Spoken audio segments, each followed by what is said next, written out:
Good afternoon, everyone. How are you?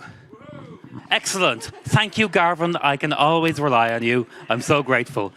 Welcome to the best session of the conference. This is Lightning Talks. It's going to be cool. We have 6 fabulous talks for you. They're all great, and if you don't like one, you just wait a few minutes because there's another one along shortly. But they're all really cool anyway. So we have 6 talks with 7 minutes each in 45 minutes. And if you could do maths, you know that I am now delaying it. So let's get this going. Our first speaker today is Katie Horgan from UCC, who's going to talk about decoding human error. Take it away, Katie. Thank you. Great. Thank you so much, Anna. Hello. So I'm Katie Horgan, and I'm an IT security analyst in University College Cork. And I'm here today to talk about cyber psychology, which is the scientific study of human mind and behavior in the context of human-computer or human-technology interaction.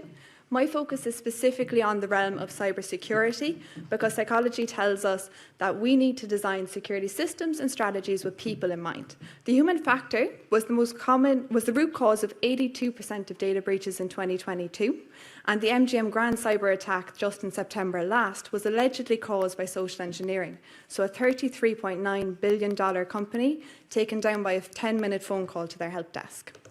So that's why it's important. Rational thinking. This is what we like to think we do when we think. If we like A more than B and B more than C, we like A more than C, right? It's that our decision making is based on a calculation of risk versus reward. It's very popular in the 1700s and was refined in the 1800s to the point where it allowed people to start predicting behavior.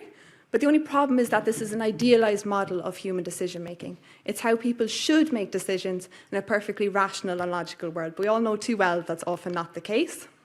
In fact, cognitive psychology finds that we don't deal very well with formal logic. If we just very quickly, because we're under time, take this example. So a bat and a ball cost $1.10 in total. The bat costs $1 more than the ball.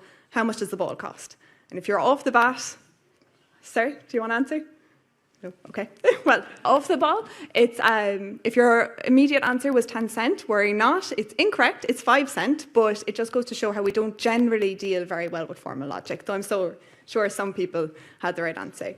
So our thinking capacity and decision making is limited by various factors, and bounded rationality describes decision making in a way that departs from perfect economic rationality.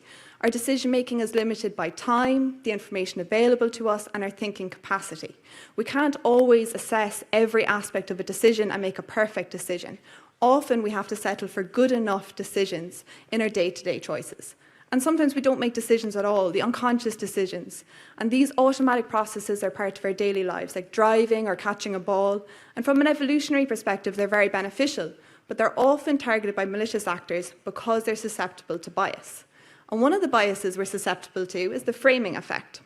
So this says that how a statement, question, or proposition is posed will affect how we perceive it. Take risk, for example. People are generally risk-averse. And the slightest hint of risk will send us running in the opposite direction. And that's what psychologists Kahneman and Tversky found in 1981 with this experiment. So they had 600 participants, and they asked them to imagine that 600 people are infected with a deadly disease. There's a treatment, but it's risky. You've got 2 options. So option 1 is a treatment which has a 33% chance of saving all 600 people and a 66% possibility of saving no one. And option 2 is a treatment which has a 33% chance that no one will die, but a 66% probability that all 600 people will die. And as you can see, 72% of people thought that option A was a good option, 22% thought option B was a good option. But these are the same thing, just framed differently. And this framing effect is often used by malicious actors in phishing emails to play on this loss aversion, where we're more motivated to avoid losses than we are to achieve equivalent gains. And they'll use that to highlight what will happen if you don't comply with their emails in an attempt to manipulate you. It's not the only bias used in phishing, and I'll go through a few more in a real-life example later because I don't have time to do them all, but it's not the only one. So all this decision-making, right, it occurs in our short-term or working memory. And George Miller decided to measure how much information we can process in our working memory at one time. And he found that it's 7, plus or minus 2. So this is cognitive load, or the amount of data that your working memory can process at any one time. But what happens when we've high cognitive load, or more than 7 units of information? Well, then you begin to rely on heuristics. And these are like your intuition. They rely on past experience. They take what worked in the past and apply it to the present. So for an example, right, you've got a busy day at work. You've got emails coming in, you have a meeting in 30 minutes, you've got a notification that your laptop's going to restart in 10 minutes, and you get an email from your boss labelled urgent with an attachment. Instinctively, without double checking the sender, you open the attachment, because this is the standard action that you would usually take based on this scenario. But this time it was a trap, and you've now got a virus on your device. It just goes to show how these malicious actors rely on these moments of high cognitive load to manipulate us into relying on inappropriate heuristics. So if we take this example of a real phishing email we got in UCC in 2022, now it might be kind of hard to see, but there's a few things here. I'm just going to point out a few psychological triggers that they are using to try and manipulate you into clicking. So the first one's the authority bias. So it's our likelihood to defer to the opinions of someone in a position of authority. So the email supposedly comes from the head of debt recovery, not just a member of the debt recovery team, the head of the team. They're also utilising urgency to try and push you and rush you into making a quick decision, a snap decision. So they're saying that they've sent loads of reminders about this invoice and you haven't responded yet and you need to open this invoice right now, while still being a bit polite.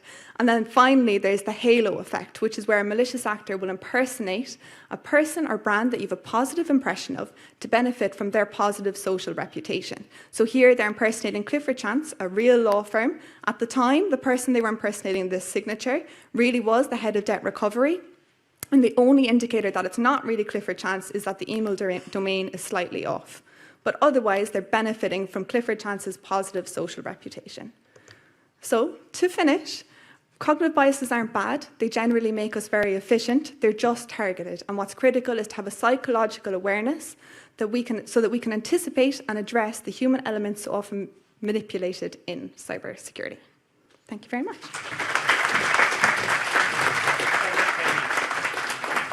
Thank you very much indeed. That was really fascinating. If you have any questions, do not ask them right now. That's one of the rules of lightning talks. But the way we're going to do this is, if we get to the end and there is a little bit of time, I'll check Slido. So please go to Slido if you have questions. The code is HEAnet 2023, and please mention the name of the speaker in there so we know who to ask. Our next speaker is Gina Phelan from UCC. Please take it away. Thank you. Hi, I'm actually from University of Limerick. It's Gina Phelan from University of Limerick, and I've just embarrassed and upset one of my clients. Sorry about that. That's no problem, Anna.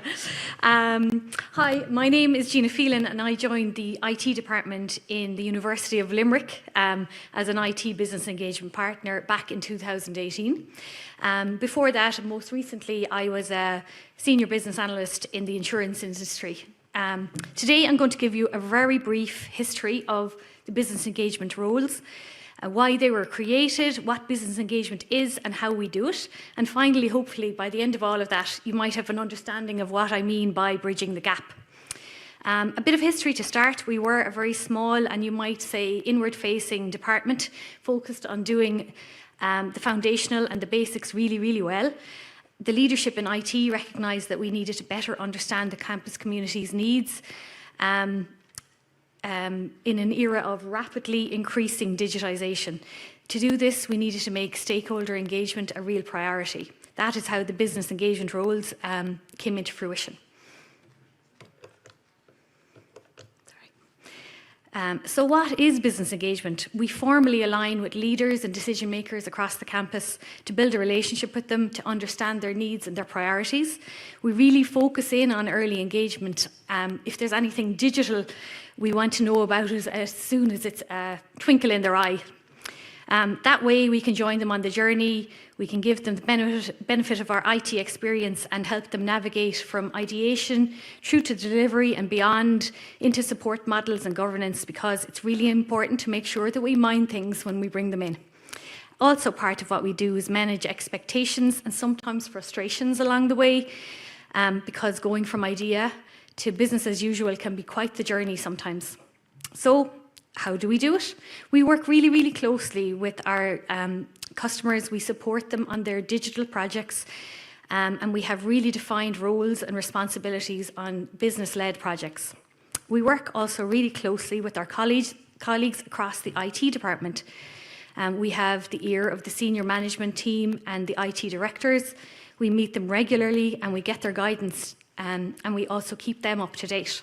We work really closely with all of our colleagues across the IT department as necessary, depending on what our customers need and also what kind of project we're working on. For example, we work really closely with the enterprise architecture team in UL so that they have a chance to review all incoming technologies and also give input on major design decisions. So hopefully by now I have given you some idea of what I mean by bridging the gap. Basically, all of the time our customers' needs, their appetite and their skill set is changing. Within IT, our service offerings are changing, and the gap between the customers and IT is continually morphing, narrowing and widening. All of the time, the business engagement partners are stuck in there in the middle, communicating in both ways. Thank you for your time, and if you have any questions, we can talk afterwards. Thanks a million.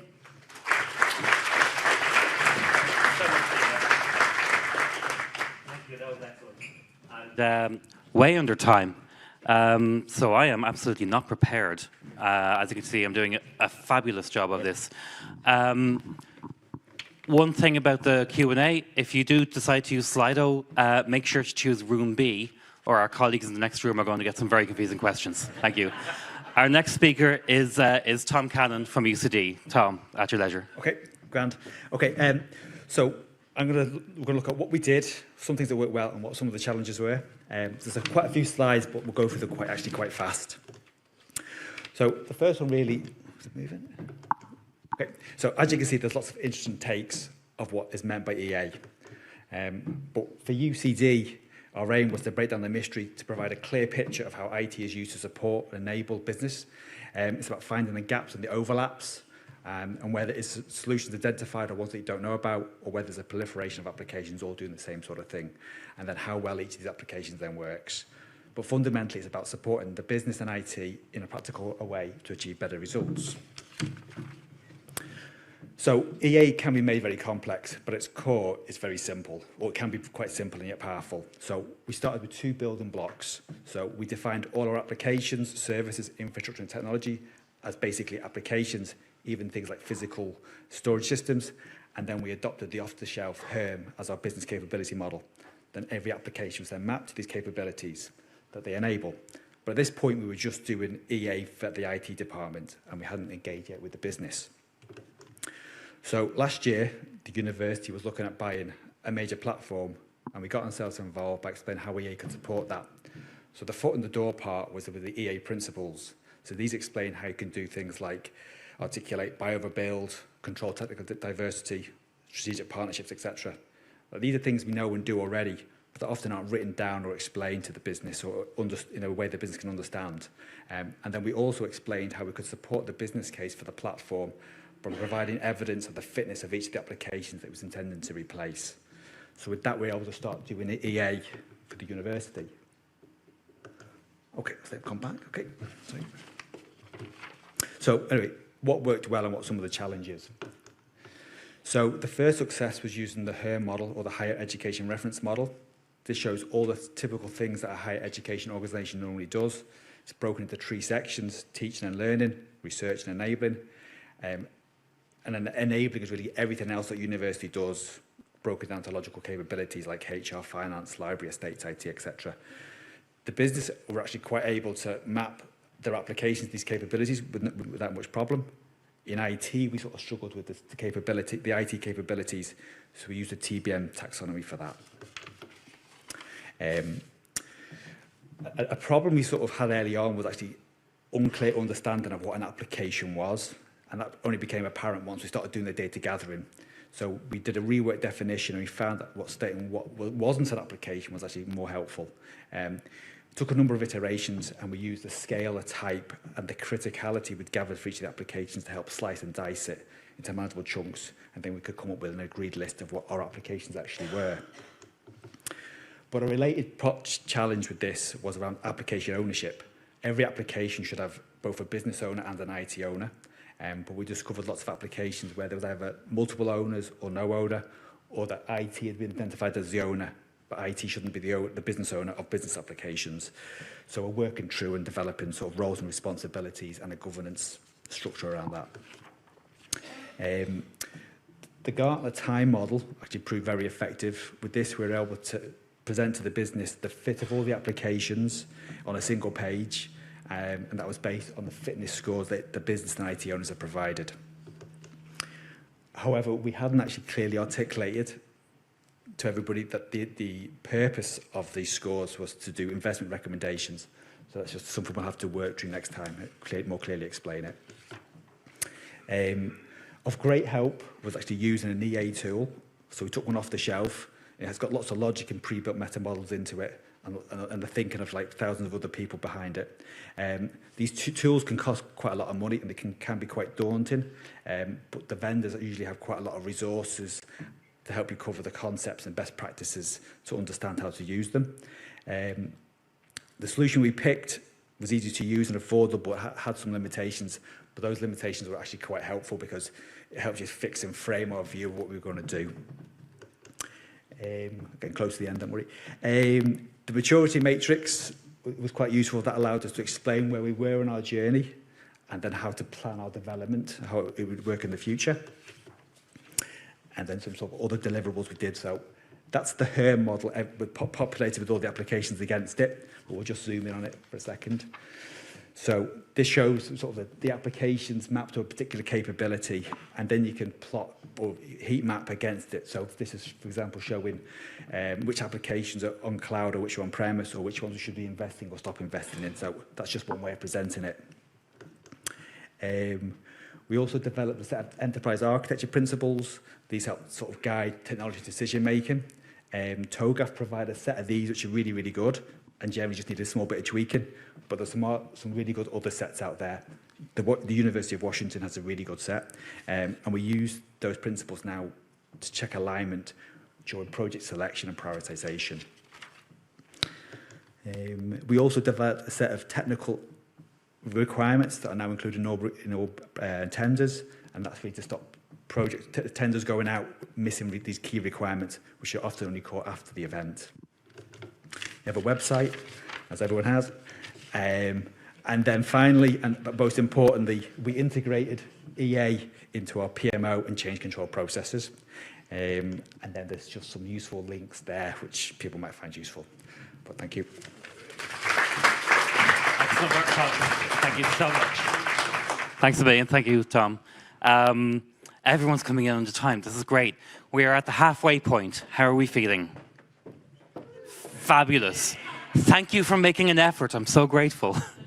Our next speaker is actually from UCC this time. This is Deirdre Keane, and please talk to us about communicating with IT. Thank you. Great. Thanks, Anna. Afternoon, everyone. My name is Deirdre Keane, and I'm the IT Services Communications Coordinator in UCC. And today I'm going to talk about the opportunities and challenges of communicating IT.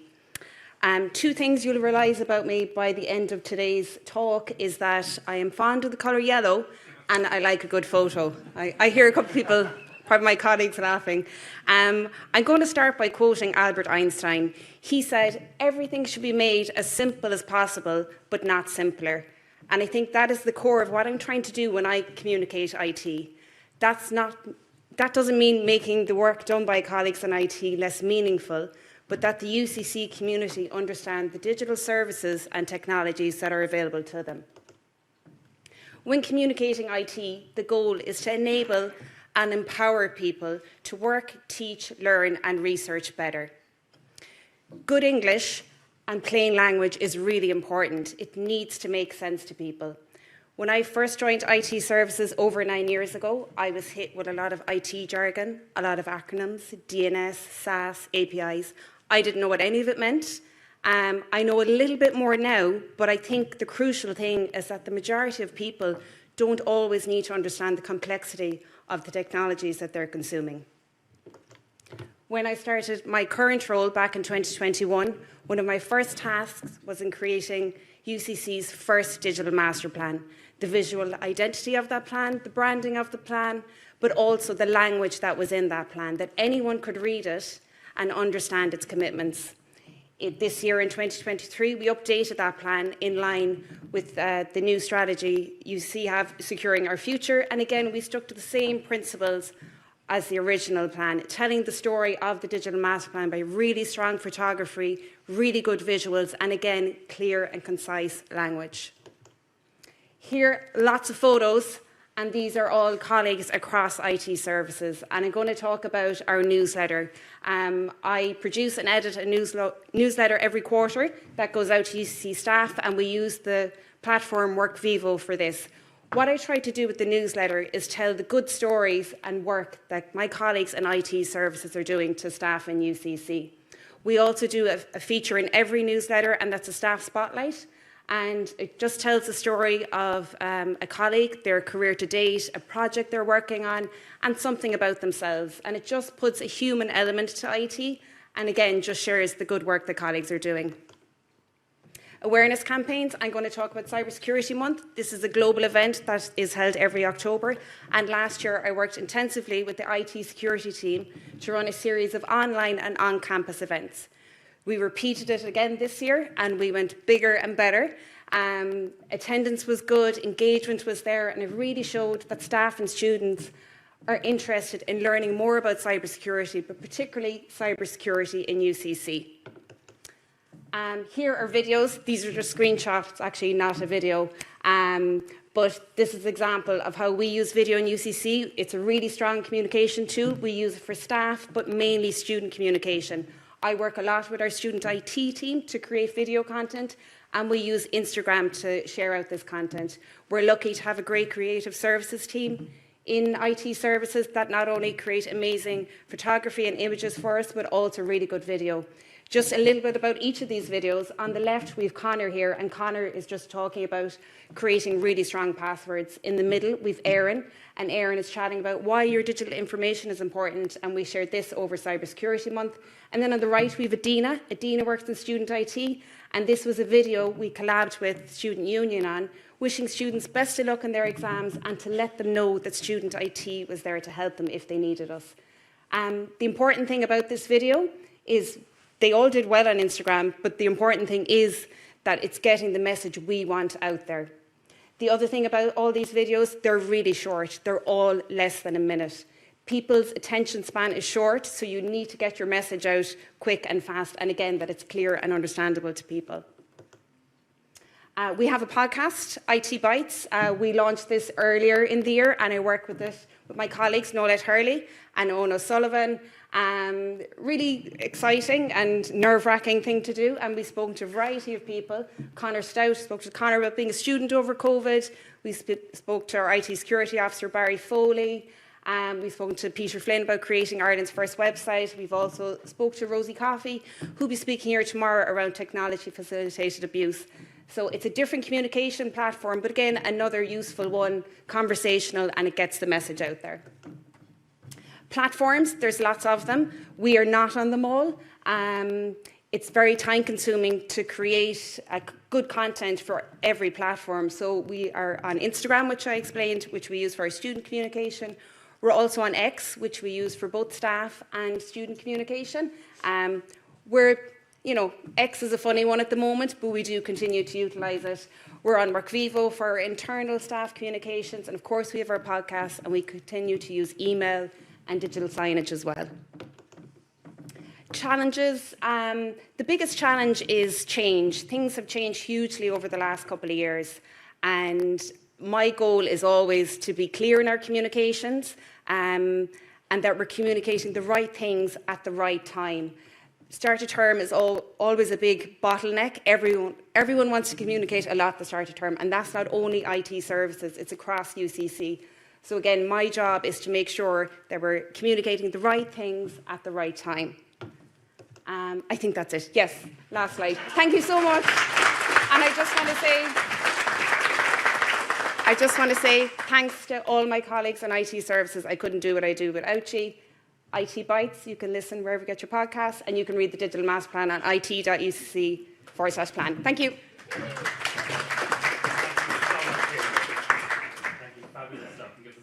A lot to think about. Very grateful. We are getting there. We have 2 more to go. Our next speaker, Mirza, is going to speak with us now about securing healthcare and Internet of Things. Now, those are 3 words that often seem kind of fraught when you try to put them together. This is going to be fascinating. Take it away. Thank you. Hello, everyone. I'm Mirza Akhi, a PhD student at the University of Limerick. I'm conducting this research under my supervisors, Dr. Kiran Ising and Dr. Lubna Lakshmi Dhirani. So today I'm going to present on securing healthcare IT using AI/ML. So now, before diving into the core topic, it is so important to highlight how COVID-19 relates to the digital healthcare. So I would like to show a video where we can see the impact of COVID-19 on the world. So actually, digital healthcare gained popularity during this time, during this difficult time. And this pandemic also made healthcare service increasingly crucial for home treatment. So we already recognized about the digital healthcare and healthcare IoT device, but the question is, how does IoT transform healthcare? Well, I'm going to explain it. First of all, IoT allows remote patient health monitoring, which makes healthcare service more flexible than ever before. And secondly, early disease detection. That means continuous data monitoring contributes to the early disease detection. And in the precision healthcare domain, medical treatment is personalized based on an individual's genetic, environmental, and lifestyle attributes. For example, if you have heart problems and you wear a smartwatch, then you will be able to know about your current heart condition. That means if there is something wrong, then you will know it fast, even before going or calling to the doctor. So this is basically precision healthcare. So now, as you can see in the diagram, there are several healthcare IoT devices, such as wearable device, blood pressure monitor, and oxygen sensor. Those are the particularly foundation of this innovation. Though IoT offers many benefits in healthcare domain, but it also presents several challenges. So now we will explore those challenges on the next slide. So now, there is no doubt healthcare IoT device generates data every millisecond. As you can see in the animation, data is continuously generating. Definitely, this is so powerful for our real-time health monitoring. But the problem is, healthcare IoT device doesn't have enough memory to protect all the data, which makes vulnerable to the hackers. And another common vulnerability is for healthcare IoT device, that is, it has a default password, like username admin, and also password is admin. So these are the easy way to access to the network. And even the strongest networks become vulnerable if healthcare IoT cannot protect our data. So these are the basically problems or challenges to secure healthcare IoT, but we know every problem has a solution. So now we will focus on those solutions, especially how artificial intelligence and machine learning can keep secure healthcare IoT. Machine learning can protect our data and device, but how? What is their superpower?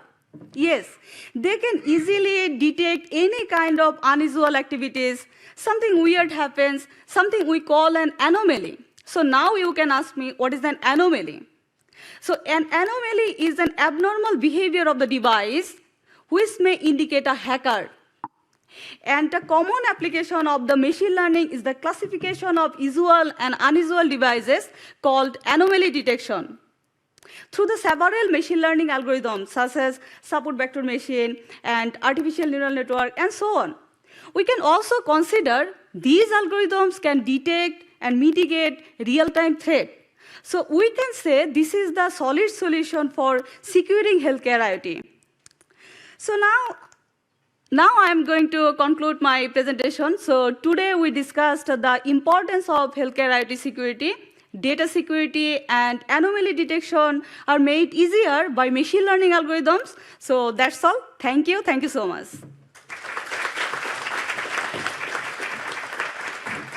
If you have any question, please meet me on HEAnet app. I will be happy. Okay? Thank you. Thank you, Mirza. That was cool. Thank you so much. As a reminder, there is a HEAnet app you can use to contact many of our speakers and many of our colleagues. And like I said, if you have questions about any of the speakers, go on to Slido, HEAnet 2023, choose room B, and we will, I think we will have a little time to cover them.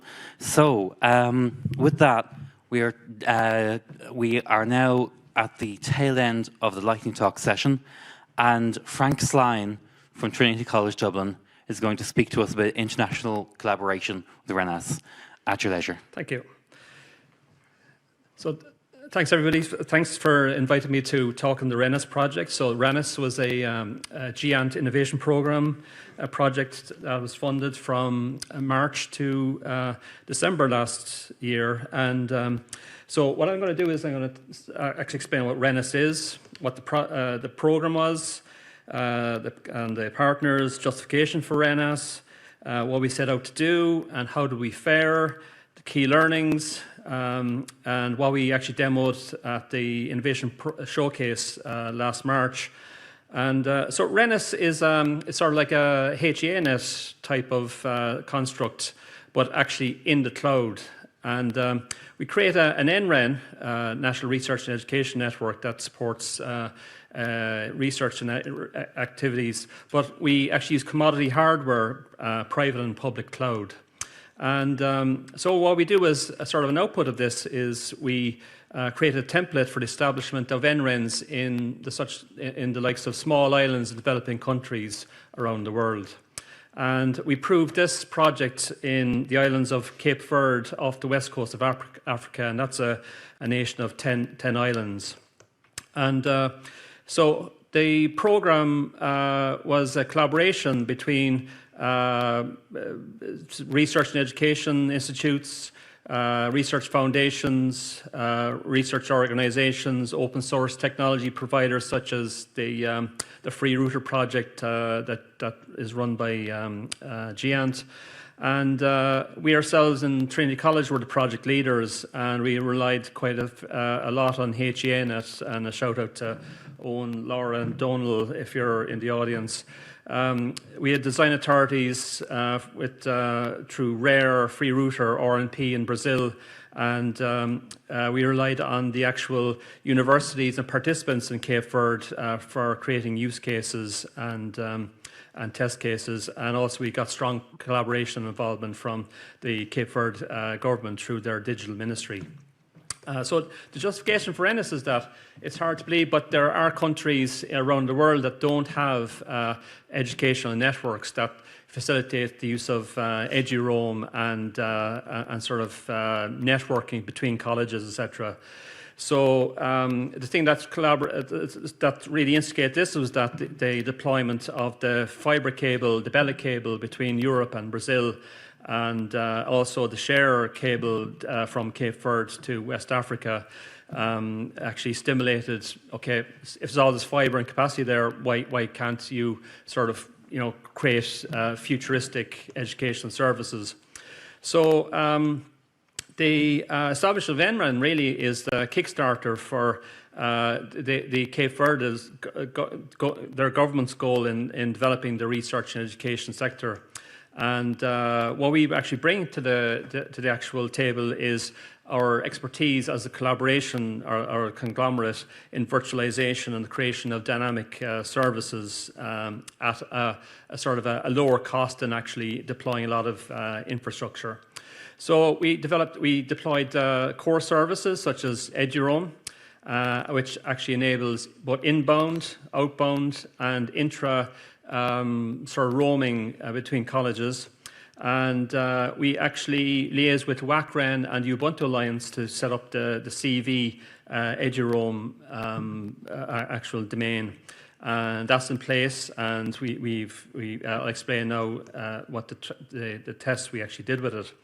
And the other part to this then was the deployment of advanced NREN services such as SD-WAN. And this really is WAN services deployed in public and private clouds. And this cloud architecture was both in Cape Verde itself, RNP in Brazil, but also in Amazon, as well as other cloud providers in Europe. And really what we're doing here with SD-WAN is to be able to create, using public infrastructure and a small amount of physical hardware at the ends, to be able to create services based upon involved NAT, firewalls, actually virtual LAN type infrastructures. And this is actually the elevation view of the thing, where we actually create SD-WAN core, which is in the cloud, sort of mid-tier sort of routing elements based upon free router, all again running in the cloud, and then having localized services then for the distribution, such as Wi-Fi and services over 5G and DSL, etc.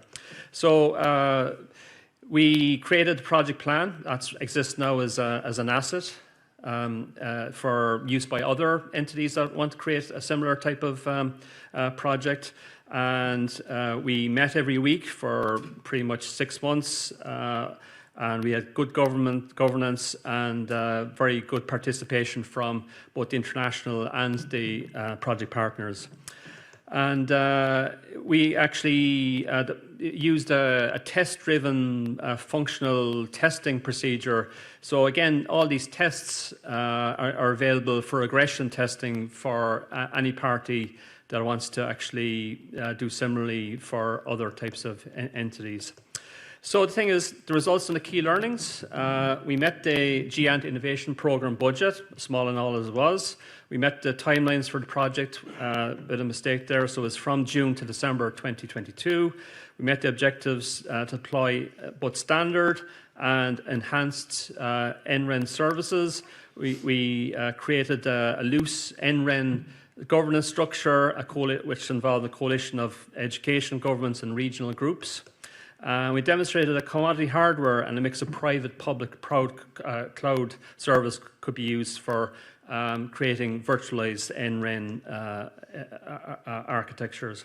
So the key learnings, we were able to actually, we established the NREN in Cape Verde, and we were able to demonstrate reliable and robust services.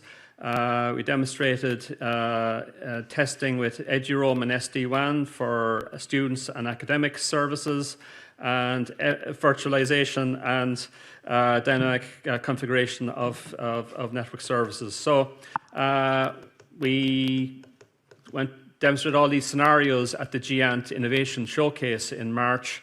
And finally, a big thank you to the innovation program itself, all the institutions in Cape Verde, the NRENs, particularly HEAnet, the RENaaS Project, the CV Government Digital Ministry, and there is, as I was saying, assets available then for such as project plans, code, and test cases in GitHub. So for further information, contact myself, fslyne@tcd.ie.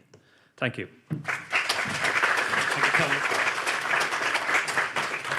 Thank you so much, Frank. And thank you so much to all our speakers.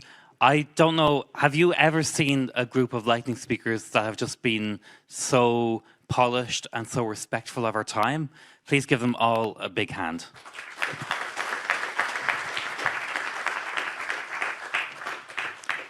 Now, I have an issue because we do have questions in.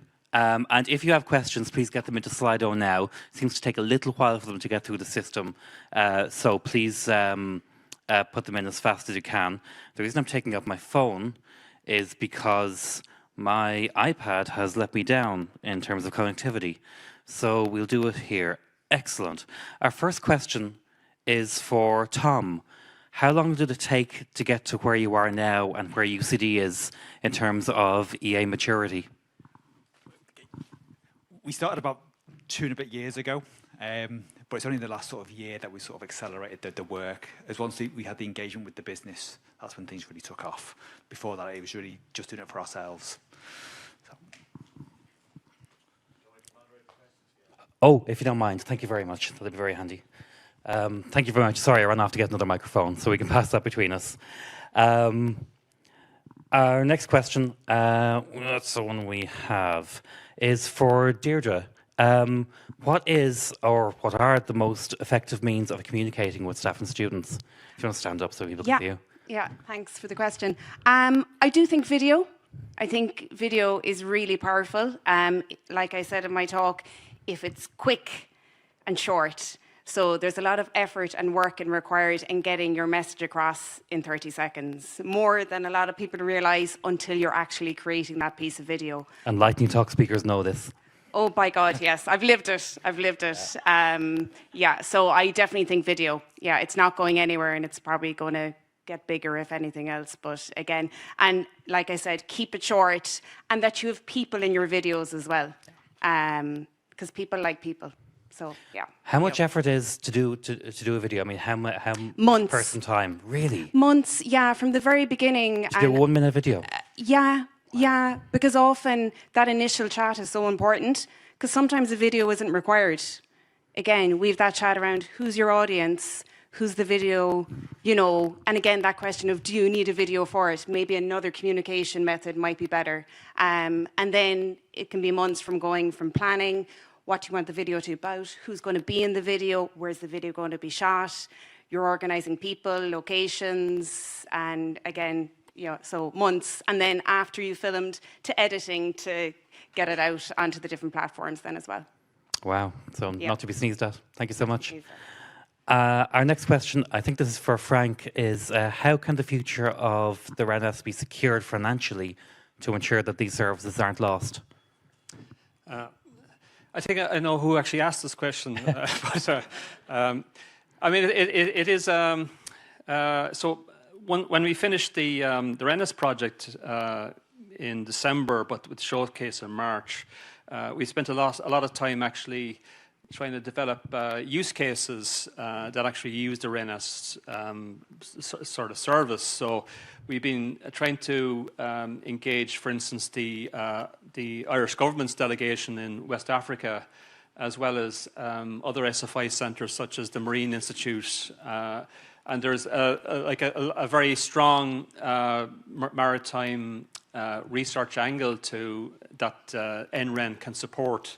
So bottom line, really, it is down to the Cape Verde government to actually sort of put in place this, you know, the financing of this, now that we proved the actual use case of it. But we're doing as much as we can then to try and make sure that these use cases actually are successful, and that there's strong international interworking between, like, for Ireland, Europe and Brazil. Thank you so much. Yeah. Just to mention, if you would like to swap rooms, if you wanted to go to a different session at this point, don't, because the next talk is cool. But if you have to, if you want to, now is the time you can do so. And meanwhile, we'll take 1 or 2 more questions before we kick off. Thank you.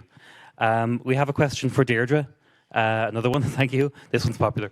In terms of production time on the podcast, how long does it take to plan and program and produce and get that out the door? Not as long as video, anyway. I can say that. Pretty quick. Now, to be fair, Owen O'Sullivan does the production of our podcast, so he spends the most time on it. But to turn it around from recording to releasing it, it can be done in a week, really. Yeah, and that pre-planning, then we send questions to our guests, and yeah, but it's very natural. We don't overscript it, so yeah. Got you. About a week. Maybe 2 weeks. Yeah. Oh, thank you. Kate, I know how it looks. I'm sorry. But there'll be more coming in shortly. Yeah. We have time for 1 or 2 more. So what on earth is going on? Oh, thank you. You've just seen what's coming up. So do you, would you like to answer that one? Are you seeing more attacks generated by AI? I think so. I mean, it'll change phishing a lot. The traditional red flags of phishing, like poor use of grammar, etc., like that's going to really change. And I think that we'll have to have a whole new set of red flags. I think the way you identify AI written text yourself is very, very different. I notice myself, this is not an expert opinion on it, but sometimes if you ask it a question, it sometimes talks in loops. It repeats itself. So I do think in time, the way we view those is going to be very, very different. I think it's going to be more difficult to filter them, so people might start to see more, and I do think it's going to become harder to identify them. So I do think that's kind of where my focus would be. But yeah, that's where it is. Thank you so much. And yep, the only thing that remains to be said, I think, is this lovely comment at the end, which I would absolutely echo. Huge thank you. It takes so much time and so much effort to prepare a lightning talk like this. You might not think it to look at it, but it's very carefully honed to make sure it gets the point across as fast as possible. So please give all our speakers a huge thank you. Thank you.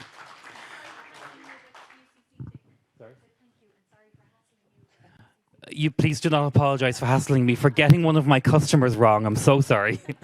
Thank you. If you would like to thank the next speaker, I suspect the other session is running a little bit late, which means people will be coming in and filling up the back. I would ask people to come forward if you possibly can. It makes a huge difference when someone is up here. Believe me, I know. It makes an enormous difference to be able to come to know that there are people in the front who they can see. And they'll be grateful. Thank you all for coming down. You can leave it here. Thank you. Thank you so much. Cheers. Thank you. So, you ready? Oh, crumbs! I dropped the microphone. Put you there.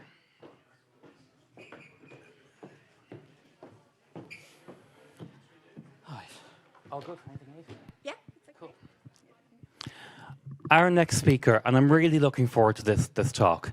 Everyone take a breath, because the pace changes now. We're not rushing to get 7 minutes done.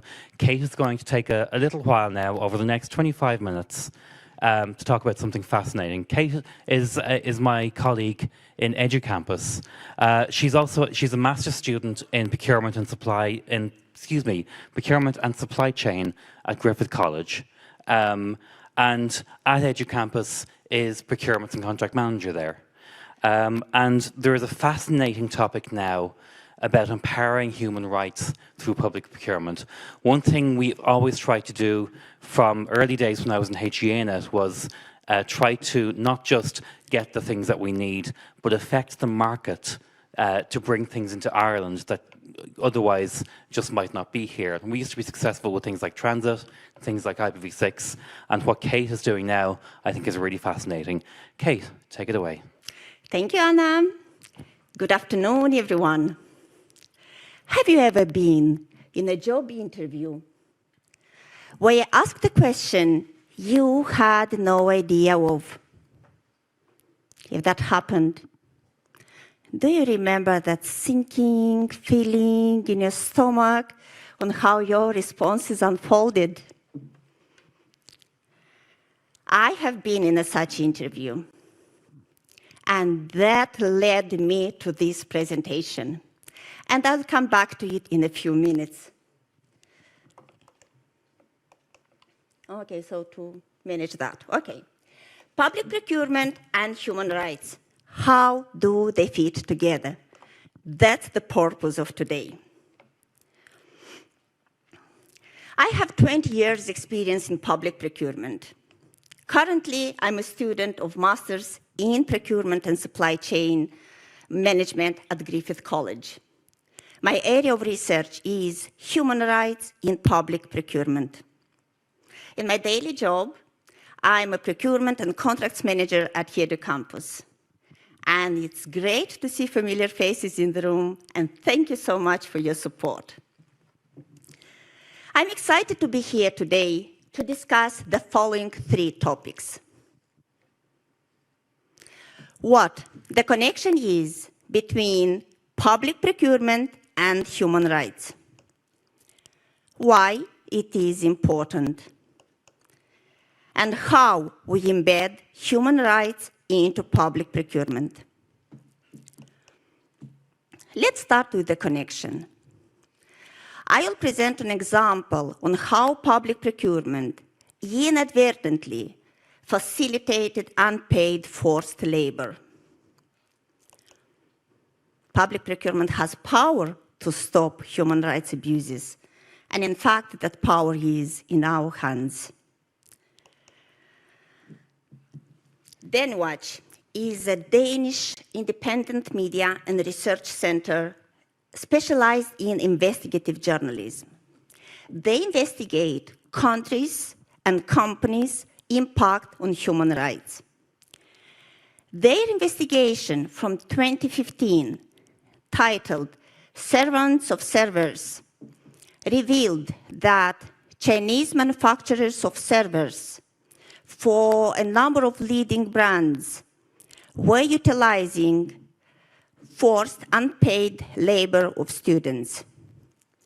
Students were required by their institutions to work up to 12 hours a day on the production lines without pay on so-called traineeships in order to graduate and to receive their diplomas. Moreover, those traineeships were in unrelated areas of study of students, such as school teaching, nursing, accounting. The same DenWatch report highlighted that those servers were being sold to the higher education institutions in Europe. The good news is that public procurement has power to stop those abuses. Over the past few years, governments across the world have understood that public procurement can play a crucial role in promoting and upholding human rights. That's a way for them to ensure that their purchasing decisions contribute to a better life for everyone. Public procurement significantly contributes to the EU and global economy. Over 250,000 public authorities in Europe spend around 2 trillion euros per annum on buying goods, services, and works. And that amounts to approximately 14% of the EU GDP. Globally, public procurement amounts to approximately 12% of the global economy. This indicator in Ireland is 4.3% of GDP. The state, the public sector, can use this significant purchasing power to drive ethical business conduct and to prevent human rights abuses such as modern slavery, child labor, excessive working hours, unsafe working conditions. But when we say the state, we may think that that's only the government. But all of us here in this room, we are the state. We are spending taxpayers' money. Every one of us is directly or indirectly involved in public procurement process. Each of us has power to address human rights at our workspace. Everyone can be a beacon of change. And that takes me to my next point, why it is important. Why I chose this topic for my research findings, and reasons to act. As I mentioned, I have worked in public procurement for the last 20 years, where I have spent millions on fulfilling only technical needs of our end users. Until 4 years ago, I have never thought about gender-responsive procurement, for example. Nor have I considered what may occur throughout the supply chain before goods, services, and works are delivered to us. The interview I mentioned at the beginning of my talk was at the United Nations 4 years ago. They asked me about gender equality in procurement. And while I did not have an immediate response at the time, it ignited a burning curiosity within me about the relationship between human rights and public procurement. Through an extensive research, I have arrived to a primary conclusion detailed in my white paper titled Empowering Human Rights Through Public Procurement. And I'm grateful to HEAnet for selecting my paper for this conference and for their support for sustainable procurement. And if you would like to access the paper, it's on my LinkedIn profile, and I will share the QR code at the end of my presentation. The main research findings are that the state has double the power to drive ethical business conduct through public procurement. Accordingly, through public procurement policies and through public procurement purchasing power, through dual states' power, we can drive ethical business conduct and stop human rights abuses. Also, we can prevent those abuses upstream throughout the supply chain before we award the contract, and downstream towards our end users after the contract is awarded. Reasons to act.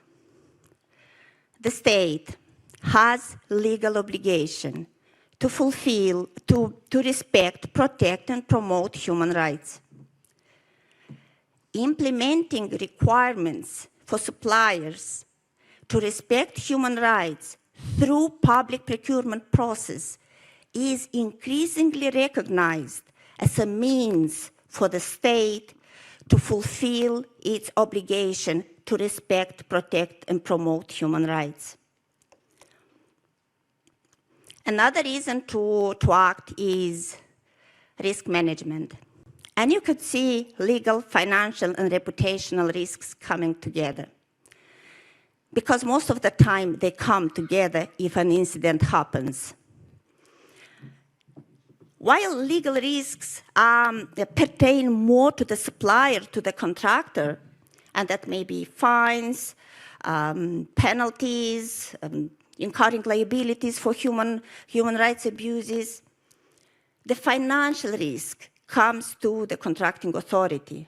The contract may be terminated, that may be delay in delivery, increasing procurement costs, and also contracting authority can pay fines and penalties.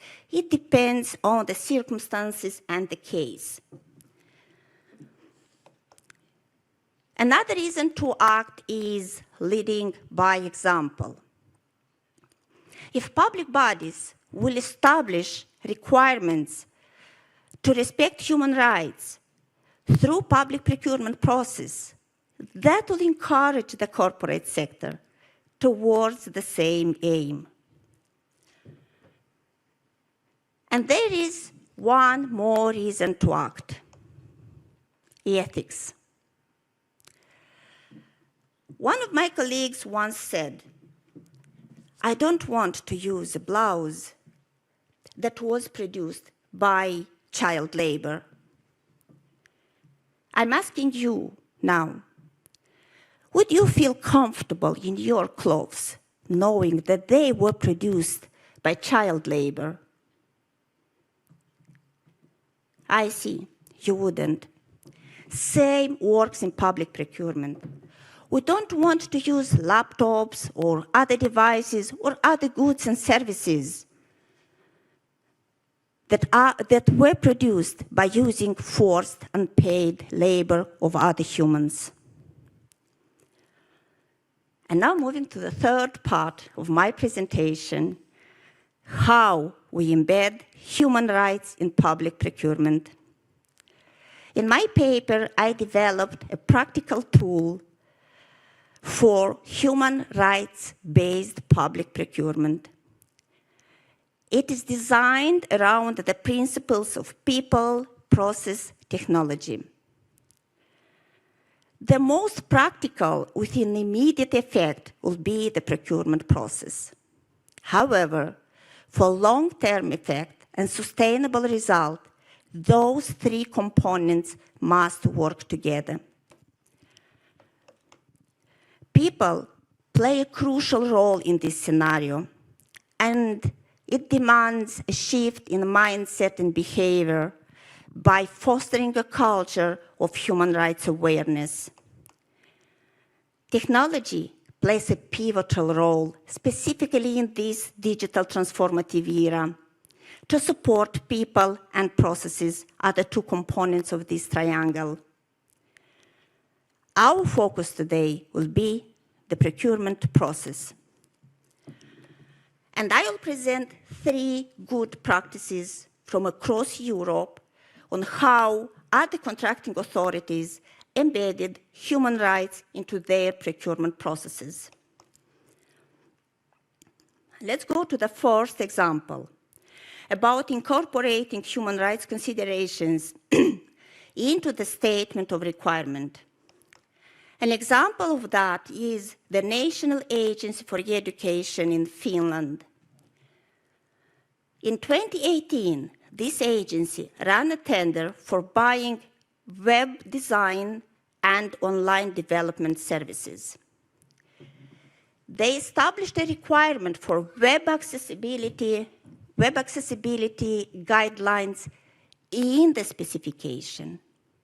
And they received 5 proposals, and all of them were capable and had experience and experts to provide that web accessibility. Also, incorporating web accessibility requirements at the specification stage will inform all the changes in future and including new features. And this is an example on how we can address right to education for people with disabilities and ensure their social inclusivity. The second example is about incorporating human rights considerations into the selection award stage by using procurement due diligence. An example of that is a district in Berlin, Germany. I will not read that name. In a tender for construction works, this contracting authority established a requirement for the suppliers, for the tenderers, to indicate the countries and territories where the stone that will be used for that contract will be extracted and manufactured. Also, the tenderers were required to present certificates and any other proofs subject of independent auditing to prove that the stone will be extracted from socially responsible sources where employment rights, labor rights are respected. And this is an example on how we can prevent human rights abuses throughout the supply chain. Now going back to that investigation, servants of servers. In future, we can use procurement due diligence to prevent those abuses in our procurement processes. And it's not only about servers, computers, but we can apply procurement due diligence to any goods, services, and works we buy. And now moving to the third example about incorporating human rights considerations into the contract implementation stage. Here in Ireland, we have the Grange Gorman Development Agency. This agency is in charge with redevelopment of the Grange Gorman urban area. At the core of that development was consolidation of TU Dublin. This contracting authority established a requirement for contractors, and future potential subcontractors to ensure that minimum 20% of the new jobs created within the development projects will be on offer to the Grange Gorman residents, and only after that to the surrounding areas. And this is an example on how we can ensure socially responsible procurement. So those three examples, real examples, demonstrate that we can embed human rights considerations for any goods, services, and works to prevent abuses throughout the supply chain and to address rights for our end users.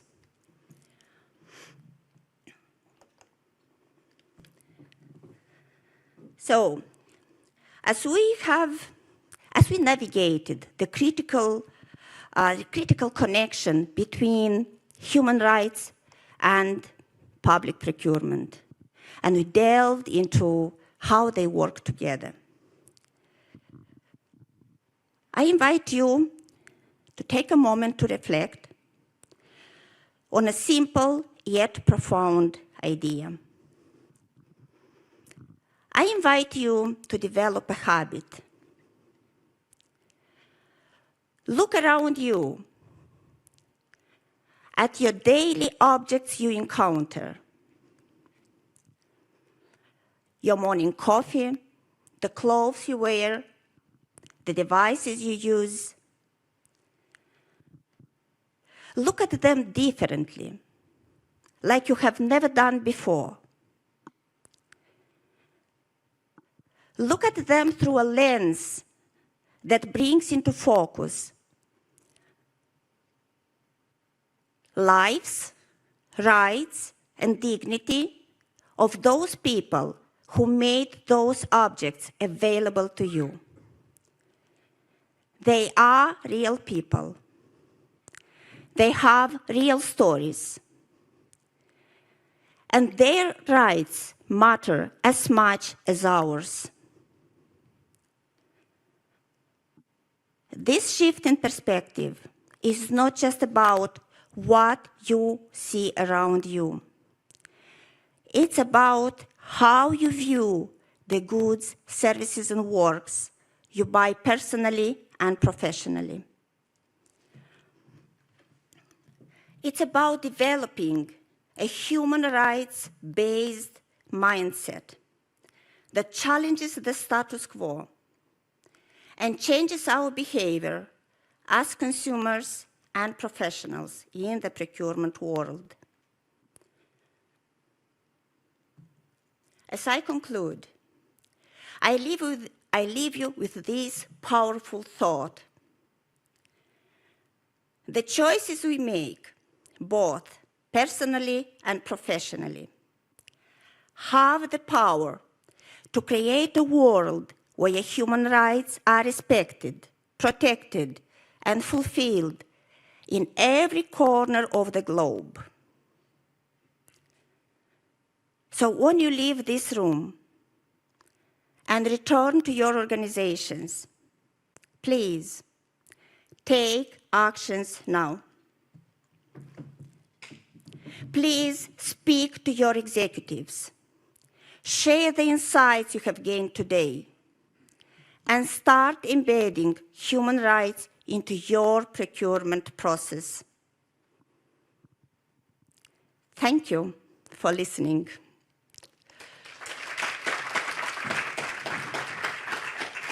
And as I promised, you have my contact details and the QR code from my LinkedIn profile. Kate, that was fabulous. Thank you so much. We have a couple of questions, and I'll be happy to take questions from people in the room as well this time, since we're not under the same pressure as the lightning talks. One that's coming already, how do you think organizations should set and enforce human rights performance metrics? Oh, that's a critical question. Let me think. Actually many, all contracting authorities excel very well at the establishing requirements during the tender process.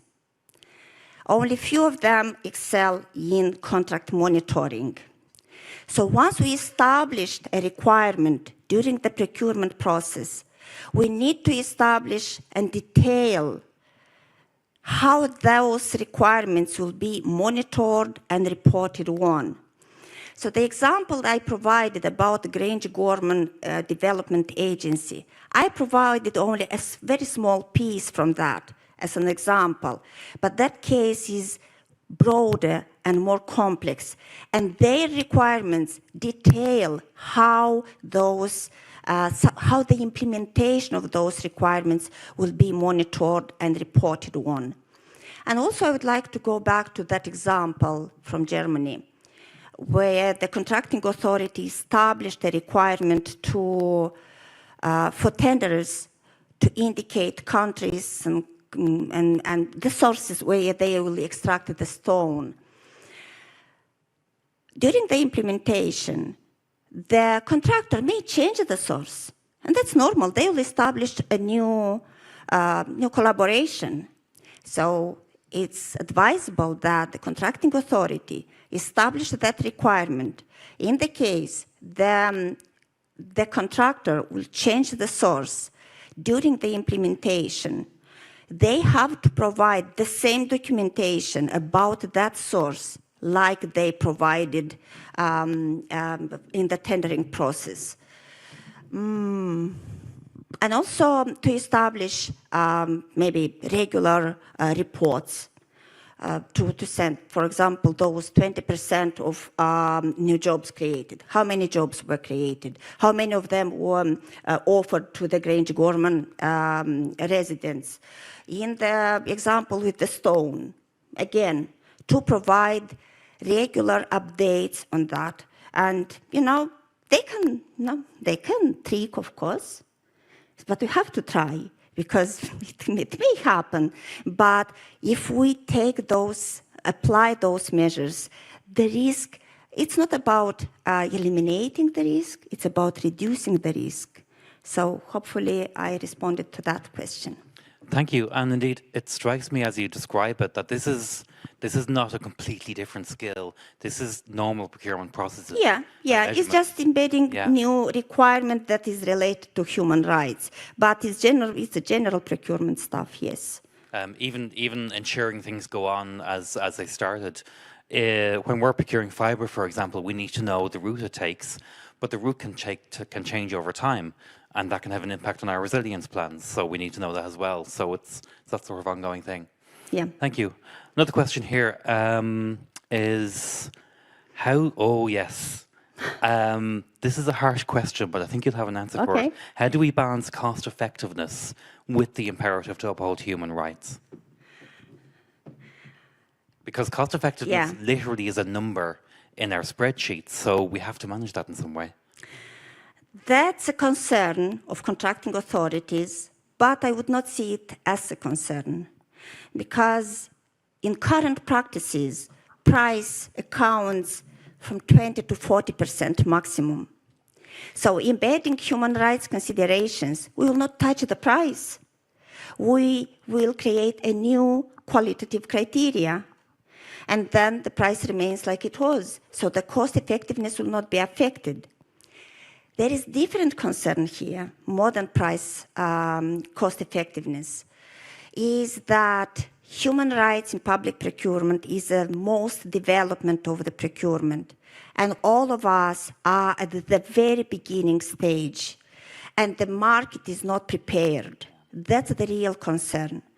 And because of that, that requires a strategic approach. If you want to run a tender next month, and we can identify a requirement. It's not so difficult to identify a requirement. And we go on the market and we'll not have proposals. And we fail the tender because the market is not prepared. So we have to work strategically with that and to inform the market what we are going to do.